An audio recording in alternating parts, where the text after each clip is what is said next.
রাইসের জন্য জল বসিয়ে দিয়েছি, জলটা ফুটতে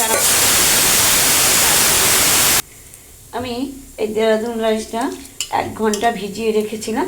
এরপর ভালো করে ধুয়ে আমি চালটা তুলে দেব।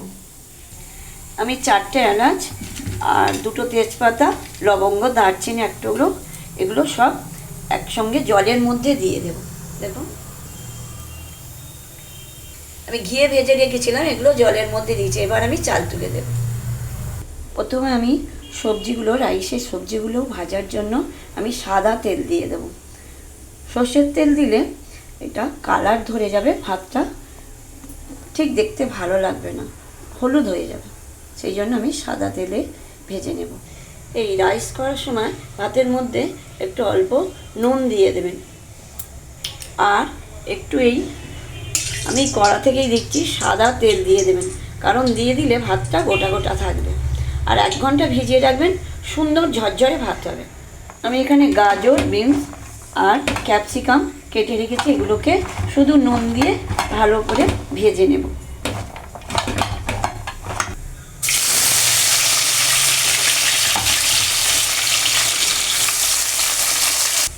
এই ভাতের মধ্যে কিছু কাঁচা মটরশুঁটি দিয়ে দিচ্ছি।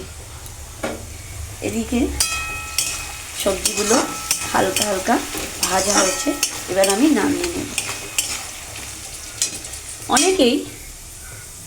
অনেকেই সবজি ভাজার সময় দারচিনি, এলাচ, লবঙ্গ, তেজপাতা ঘিয়ে বা সাদা তেলে ভেজে দেয়। আমি ভাতের মধ্যে দিয়ে দিলাম, টেস্টের কোনো, স্বাদের কোনো বিকল্প হবে না, একই রকম স্বাদ হবে। এবারে ভাতটা নামিয়ে নেব। সবজি ভাজা হয়ে গেছে, সবজি গরম ভাজা থাকতে থাকতে আমি স্বাদ মতো নুন আর হলুদ, এই নুন আর হলুদ বলছি আপনাদের, নুন আর চিনি দিয়ে দিয়েছি, যাতে চিনিটা গলে যায়। কারণ আমি চিনিটা অন্যদিন গুঁড়োই, কিন্তু আজকে গুঁড়োইনি। দেখুন দানা দানা হয়ে আছে। নুন আর চিনিটা যাতে গরমে গলে যায়, সেই জন্য আমি সবজির মধ্যে দিয়ে দিয়েছি। এবার আমি ঘি দেব। আপনারা বাটার বা ঘি দিতে পারেন, কিন্তু আমি ঘি দিচ্ছি, কারণ বাটারের স্বাদের থেকে ঘিয়ের স্বাদ অসাধারণ সুন্দর লাগে। এর মধ্যে আমি সাদা তেলে তো ভেজেছি, একটু তেল আছে। এবার আপনাদের যতটা পরিমাণ চাল নেবেন বা ভাত হবে, সেই পরিমাণ ঘি দেবেন। আমি 500 চালের করেছি, আমি সেই জন্য আমি 4 চামচ ঘি দিয়ে দিচ্ছি।